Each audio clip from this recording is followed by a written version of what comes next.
வினோத வாய்ஸ் நேயர்களுக்கு வணக்கம். நான் உங்கள் கிருஷ்ணவேல். இன்றைக்கி நாம் இன்று மாலை என்ன பார்க்க போகிறோம் அப்படின்னு பார்த்தோம்னா, நிர்மலா சீதாராமன் செய்து இருக்கக்கூடிய அட்டூழியம். ரயில்வே டிபார்ட்மெண்ட்டுக்கு, சதர்ன் ரயில்வேஸ்க்கு ஒரு 3 திட்டங்களுக்கு அவங்க ஒதுக்கி இருக்கக்கூடிய அமௌண்ட் எவ்வளோன்னு பார்த்தீங்கன்னா, மூக்கு மேலே விரல வச்சு ஆச்சரியப்படுவீங்க. அந்த மாதிரி ஒரு அமௌண்ட்டை ஒதுக்கியிருக்காங்க. எவ்வளோன்னு பார்த்தீங்கன்னா 1000 ரூபா. 1000 கோடியான்னு கேட்குறீங்களா? வெறும் 1000 ரூபாங்க. 1 போட்டு 3 சைபர் போட்டு ஒரு 1000ன்னு சொல்லுவோமே, இல்லை 2 500 ரூபா நோட்டு, இல்லை 5 200 ரூபா நோட்டு, இல்லை 10 100 ரூபா நோட்டில் வருமே ஒரு 1000. அந்த 1000 ரூபா தான் ஒதுக்கியிருக்கிறாங்க. அது என்ன செய்தி அப்படிங்கிறது தான் இன்றைக்கி நம்ம பார்க்க போகிறோம். அப்புறம் நண்பர்களே, புத்தகம் வாங்குவதற்கான வழக்கமான ஒரு கோரிக்கை. நம்ம இந்த வினோத வாய்ஸ் சேனல் மானிட்டைஸ் ஆகிடுச்சு. எல்லாம் உங்கள் அன்பின் ஆதரவும் காரணமாக. அதனால் இப்போ இதில் விளம்பரங்கள் வருது. ஆனாலும் இந்த விளம்பரங்களின் மூலம் வரக்கூடிய வருமானம் நம்ம கேஆர்வி சேனலில் வந்த அளவுக்குலாம் ஒன்றும் வராது. அதோட கம்பேர் பண்ணால் 1/10 பங்கு வந்தாலே ஜாஸ்தின்னு வச்சிங்களேன். உங்கள் ஆதரவு தொடர்ந்து எங்களுக்கு வேண்டும். புத்தகங்கள் வாங்கினீங்கன்னா அதை கொண்டு இந்த சேனலை நடத்துவதற்கு இன்னும் கொஞ்சம் சிறப்பாக நடத்தலாம். செய்திகளையும் இன்னும் அழகாக சேகரித்து கொடுக்கலாம். ஸோ இல்லை சார், பணம்லாம் கேட்காதீங்க சார். நம்ம பணம்லாம் கேட்குறது கிடையாது. நம்ம கேட்குறது என்ன கேட்போம், புத்தகங்கள் வாங்கி அதன் மூலமாக வருவாயை வைத்து நடத்துகிறோன்னு தான் சொல்கிறோம். இல்லை சார், புக்கெல்லாம் வாங்குறதுக்கெல்லாம் இப்போதைக்கு முடியாது சார், படிக்கிறதுக்கே எனக்கு நேரம் இல்லை சார், அப்படி இப்படின்னு நிறைய பேர் சொல்லலாம். வெளிநாடு வாழ் மக்கள் நீங்கள் புத்தகங்கள் வாங்கணும்னா முடிஞ்ச நேரம் வாங்கினாலும் வாங்குங்க. இல்லை வேண்டாம் அப்படின்னா அமேசான்லேருந்து கிண்டில் வெர்ஷனே நீங்கள் எடுத்து படிச்சுக்கலாம். பாபர் நாமா வர உள்ள எல்லா புத்தகங்களும் அமேசான் கிண்டிலில் கூட இருக்குது. இது எல்லாம் எதுவுமே முடியாதுன்னா கூட இந்த வீடியோக்களை ஷேர் பண்ணுங்கள். ஷேர் பண்ணாலே அதுவும் ஒரு வகையால் ஆதரவு தான். லைக் போடுங்க, கமெண்ட் போடுங்க, எல்லாமே ஆதரவு தான். ஸோ ஏதாவது ஒரு வகையில் எங்கள் சேனலுக்கு தொடர்ந்து உங்கள் ஆதரவை கொடுத்து கொண்டே இருங்க. தேர்தலுக்கு முன்னாடி ஒரு இன்டரிம் பட்ஜெட் அப்படின்னு சொல்லிட்டு இடைக்கால பட்ஜெட் ஒன்று அறிவித்தாங்க பார்த்தீங்களா? அந்த பட்ஜெட்டில் ஒரு 3 ரயில்வே திட்டங்களுக்கு பணம் ஒதுக்க போகிறதாக சொல்லி அறிவிச்சிருந்தாங்க. அது எங்கெல்லாம் அப்படின்னு பார்த்தோம்னா, ஒன்று திருவண்ணாமலை. திருவண்ணாமலையிலேருந்து ரெட்டை தடம் போடுற மாதிரி, அதாவது ஒரு தண்டவாளத்துக்கு செட்டுக்கு பதிலாக இன்னொரு செட்டும் சேர்த்து போடுற மாதிரி ஒரு திட்டம் அறிவிச்சிருந்தாங்க. அதே போலவே பார்த்தா ஈரோடு டு பழனி போகிறதுக்கு ஒரு ட்ரெயின் வழித்தடம் ஒன்று போடுறதாக பிளானு. 3வது திண்டுக்கல்லேருந்து நகரின்ற பகுதிக்கு ஒரு தண்டவாளம் போடுறதாக பிளான். இப்படி எல்லா திட்டமும் அறிவிச்சுட்டு, முதல்ல அறிவிக்கும்போது எல்லா திட்டங்களுக்கும், அதாவது திருவண்ணாமலை திட்டத்துக்கு சுமார் 950 கோடியை சம்திங் அறிவிச்சிருந்தாங்க. இது திண்டுக்கலுக்கும் அதே மாதிரி பார்த்திங்கன்னா ஒரு 800 கோடியோ இன்னும் அறிவிச்சிருந்தாங்க. ஈரோடு பழனிக்கு 500 கோடியோ சம்திங் அறிவிச்சிருந்தாங்க. இது எல்லாத்தையும் மறுபடியும் என்ன பண்ணாங்க, குறைச்சிட்டாங்க. எப்படி இந்த 900 அறிவித்த இடத்துலேருந்து அதை ஒரு 500 கோடியாகவும், இந்த 500 கோடி இருந்ததை 300 கோடியாகவும், 300 கோடி இருந்ததை 150 கோடியாகவும் குறைச்சிட்டாங்க. அவ்வளோதான் கொடுக்க முடியும் அப்படின்னாங்க. இதை அன்னைக்கு அவங்க அந்த பட்ஜெட் அறிவிக்கும் போதே நம்ம மதுரை இவர் இருக்கிறார் பார்த்திங்களா, எம்பி சு வெங்கடேசன், அவர் அப்போவே சொன்னார், நீங்கள் அறிவிக்கிறதெல்லாம் பார்த்தா எங்களுக்கு சந்தேகமாக இருக்குது, எலெக்ஷனுக்காக இப்போ அறிவித்த மாதிரி இருக்குது, நீங்கள் பின்னாடி இதை குறைப்பீங்களோன்னு ஒரு பயமாக இருக்குது அப்படின்னு அப்போவே அறிவிச்சிருந்தார். அதே போலவே இதை குறைச்சிட்டாங்க. குறைச்சது மட்டும் இல்லாமல் இப்போது எவ்வளோ பணம் அலாட் பண்ணியிருக்காங்கன்னா, வெக்கமே இல்லாமல் அஃபீஷியலாக 1000 ரூபாய் ஒதுக்கப்பட்டுள்ளது அப்படின்னு சொல்லி அறிவிப்பே கொடுத்துருக்குறாங்க. இதை அந்த ரயில்வே பட்ஜெட்டுக்கு பிங்க் புக் அப்படின்னு ஒன்று சொல்லுவாங்க. பிங்க் புக்கில் தான் எவ்வளோ பணங்கள் ஒதுக்கப்பட்டிருக்கு அப்படிங்கிற தகவல்கள்லாம் நிரப்பப்படும். அந்த பிங்க் புக் ஆதாரத்தை எடுத்து சு வெங்கடேசன் என்ன பண்ணியிருக்காரு, அவரோட ட்விட்டர் பக்கத்துலேயே போட்டார், இதுதான் உங்கள் லட்சணமா அப்படின்னு. அப்போது இது என்ன நடவடிக்கைன்னு பார்த்தாலே நமக்கு தெரியுது, நேரடியான பழிவாங்கும் நடவடிக்கை. தமிழக மக்களை நேரடியாக பழிவாங்கும் நடவடிக்கை. சில பேர் உடனே சொல்லலாம், ஆமாம் சார், நீங்கள் தான் ஓட்டு போடலையே, அப்புறம் உங்களுக்கு எதுக்கு பணம் கொடுக்கணும் அப்படின்னு கேட்பாங்க, பெரிய புத்திசாலி மாதிரி. அப்போது நாங்கள் தான் ஓட்டு போடல, எங்கள் வரி பணம் எதுக்கு உனக்கு, தமிழ்நாட்டு வரி பணம் வேணான்னு சொல்ல வேண்டியது தானே. தமிழ்நாட்டு மக்கள் உனக்கு ஓட்டு போடலை.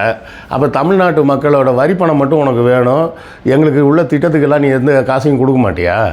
மெட்ரோ ரயில் திட்டம் அவ்வளோ செலவு ஆகி அரசாங்க பணத்துலேருந்து, இங்கே தமிழ்நாட்டு அரசாங்கத்தோட பணத்துலேருந்து தான் செலவு பண்ணி வேலை செஞ்சிகிட்டு இருக்கிறாங்க. மெட்ரோ ரயில் திட்டத்துக்கு இதுவரை ஒரு பைசா கூட கொடுக்கல. இந்தியா முழுவதும் பல்வேறு இடங்களில் மெட்ரோ ரயில் திட்டம் நடக்குது. கேரளாவில் நடக்குது, கர்நாடகாவில் நடக்குது, ஆந்திராவில் நடக்குது, தெலுங்கானாவில் நடக்குது, குஜராத்தில் நடக்குது, யூபியில் நடக்குது, பீகாரில் நடக்குது, எல்லா இடத்துலையும் நடக்குது. எல்லா இடங்கள்லையும் 500 கோடி, 1000 கோடி, 2000 கோடி, 3000 கோடின்னு எல்லா இடத்துக்கும் கொடுத்துருக்கீங்க. தமிழ்நாட்டுக்கு மட்டும் சுத்தமாக ஒன்றுமே கொடுக்காம ஜீரோ பட்ஜெட் தான், ஜீரோ தான் நீங்கள் கொடுத்தது இதுவரை. ஃபஸ்ட்டு ஃபேஸும் சரி, செகண்ட் ஃபேஸும் சரி, எதுவுமே பைசாவே கொடுக்கல. தமிழக அரசு தன்னுடைய வரி பணத்தில், தன்னுடைய ஷேராக கிடைக்கக்கூடிய வரி பணத்திலிருந்து தான் அந்த வேலைகளை பூரா செஞ்சுக்கிட்டு இருக்கிறாங்க.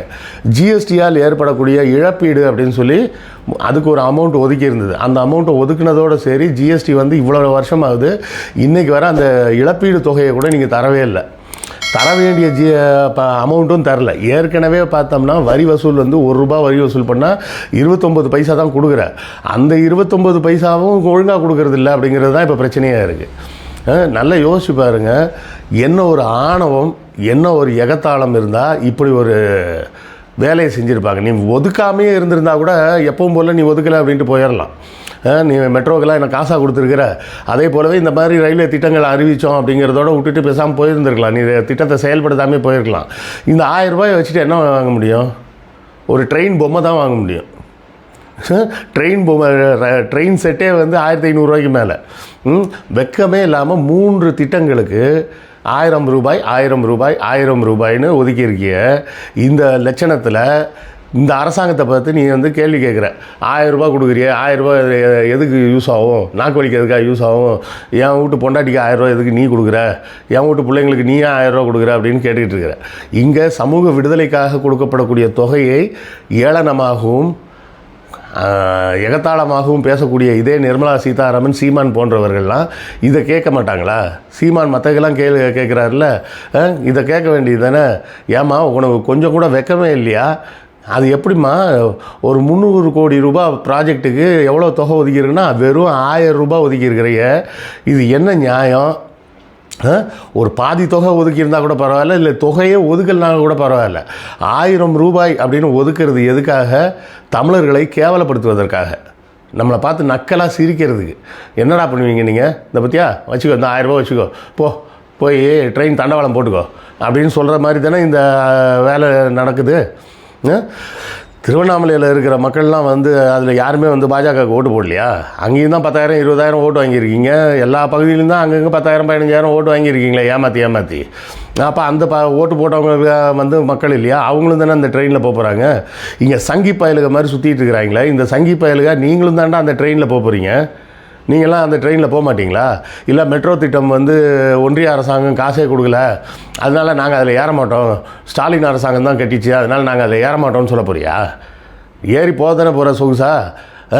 பேசுகிறது வந்து நம்ம மாநில உரிமைக்காகவும் மாநில நலனுக்காகவும் பேசணும். அதை விட்டுட்டு சங்கி பயலுக எப்போதுமே இப்படி தான் முட்டாள்தனமாக பேசிட்டு திரிகிறாங்க. எனக்கெல்லாம் ரொம்ப ஆத்திரமாக வருது. வந்து நம்மளை பார்த்து எகத்தாளமாக சிரிக்கிறது மாதிரி எனக்கு தோணுது. நம்ம தர வேண்டிய, அதாவது பிச்சை போடுற மாதிரி அந்த ₹1000 வச்சுக்கோ அப்படின்னு சொல்லி சொன்னால் எப்படி இருக்கும்னு யோசிச்சு பாருங்கள். நாம் இங்கே வந்து கொடுக்குற அந்த உரிமை தொகையும் கல்வி உதவி தொகையான ₹1000 ஏளனமாக பேச தெரியுது. அது வந்து ஏழை எளிய குடும்பங்களில் அந்த ₹1000 எவ்வளோ பெரிய மாற்றத்தை உண்டாக்கும் அப்படின்றது தெரியாமல் பேசுகிறாங்க. அந்த தீபாவளியை ஒட்டிலாம் ஒரு பெண்மணி வந்து பேட்டியிலே சொல்லியிருந்தாங்க, மாதத்துலேருந்தே சேர்த்து வச்சுருக்காங்க, இப்போ ₹4000 சேர்ந்துருச்சு, இதை வச்சு தீபாவளிக்கு நான் ட்ரெஸ் வாங்கிடுவேன் அப்படின்னாங்க.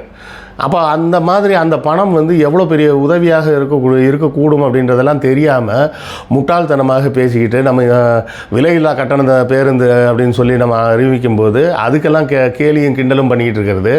ஆனால் மக்களுக்கு பயன்படக்கூடிய ஒரு ரயில்வே துறை, மெட்ரோ சுத்தமாக கிடையாது. இங்கே கேலி பண்ணுற மாதிரி ₹1000 கொடுத்துருக்குறாங்க வச்சுக்கோ அப்படின்னு. ₹1000 வச்சு என்ன தண்டவாளமாக போட முடியும்?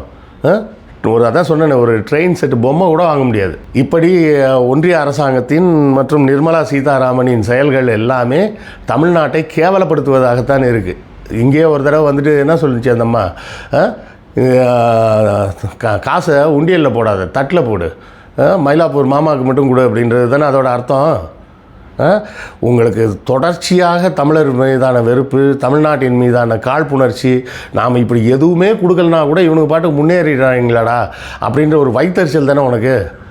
நீ இப்படியே பண்ணு, அடுத்த எலெக்ஷனில் வந்து இதை விட கேவலமாக நீங்கள் தோற்று போகிறீங்க அப்படின்றது அடுத்த எலெக்ஷன் வர்றதுக்கு முன்னாடியே நீங்கள் ஆட்சி கலைய போகுது பாருங்கள். நிதிஷ்குமாரும் சந்திரபாபு நாயுடும் உங்களுக்கு தெரியாது, அவங்க நேரம் பார்த்துக்கிட்டு இருக்காங்க, நேரம் பார்த்து டாக்குன்னு கவுத்து விட போகிறாங்க, அன்றைக்கி தெருவில் நிற்க போகிறீங்க. அப்போ தான் தெரியும் இந்த எகத்தாளம்லாம் எங்கே போய் நிற்கிது அப்படின்னு அன்னைக்கு பார்க்குறோம் நாங்கள். தமிழ்நாட்டு மக்களை பார்த்தால் உங்களுக்கு அவ்வளவு கேவலமாக இருக்குன்னா ரயில் திட்டத்துக்கு 1000 ரூபாய் ஒதுக்குறீங்க. எவ்வளோ ஒரு ஆணவம், எவ்வளோ ஒரு அகங்காரம்.